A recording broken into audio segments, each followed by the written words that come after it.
Beer കഴിക്കുന്നതും കൂടാതെ അവരുമായി പ്രണയം പങ്കുവെക്കുകയും ചെയ്യുന്നതാണ് അമ്മ കണ്ടത്. ഇത് കണ്ട അമ്മ ഭയങ്കര കോപത്താൽ അവരുടെ അടുത്തോട്ട് കയർത്തിട്ട് വന്നപ്പോൾ ഉടനടി മകളുടെ ബോയ്ഫ്രണ്ടും കൂട്ടുകാരും കൂടെ അമ്മയെ മർദ്ദിച്ച് അവശയാക്കിയിട്ട് തുരുതുര തലയ്ക്കടിച്ചു കൊല്ലുകയും തുടർന്ന് ബോയ്ഫ്രണ്ടും കൂട്ടുകാരും കൂടെ അവരുടെ മൃതദേഹം അവരുടെ ബെഡ്റൂമിൽ ഫാനിൽ കെട്ടിത്തൂക്കുകയും ചെയ്തു.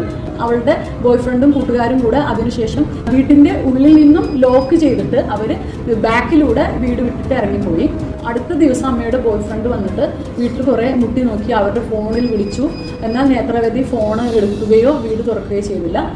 2 ദിവസം കഴിഞ്ഞിട്ട് വീണ്ടും അയാൾ വന്നു. പക്ഷേ ഇത്തവണ വന്നപ്പോൾ അവരുടെ സഹോദരിയെയും കൂടെ കൂട്ടിയിട്ടാണ് അയാൾ വന്നിട്ടുണ്ടായിരുന്നത്. അപ്പോൾ വീണ്ടും വിളിക്കും, വീട് അതുപോലെ തന്നെ കുറെ മുട്ടുകയും ചെയ്തപ്പോൾ തുറന്നില്ല. അപ്പോൾ അവർ അയൽപക്കത്തുള്ള ആളുകളോടൊക്കെ ചോദിച്ചു. അവർക്ക് അതിനെക്കുറിച്ചിട്ട് വിവരമൊന്നുമില്ല എന്ന് പറഞ്ഞു.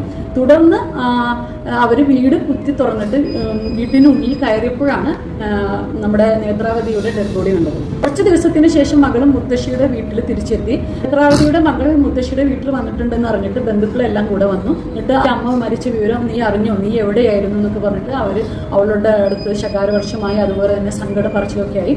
ഇത് കണ്ടപ്പോൾ മകൾ പൊട്ടിക്കരയുകയും അല്ലാത്തൊരു മാനസികാവസ്ഥയിൽ മകൾ എത്തുകയും ചെയ്തു. തുടർന്നാണ് മകള് കാര്യങ്ങൾ സംസാരിച്ചത്. ബന്ധുക്കള് പോലീസിനോട് ഈ വിവരം പറയുകയും അതിനെ തുടർന്ന് പോലീസ് മകളുടെ ബോയ്ഫ്രണ്ടിനെയും കൂട്ടുകാരെയും അറസ്റ്റ് ചെയ്യുകയും അടക്കിയ മൃതശരീരം പുറത്തെടുത്തിട്ട് പോസ്റ്റ്മോർട്ടത്തിന് അയക്കുകയും ചെയ്തു.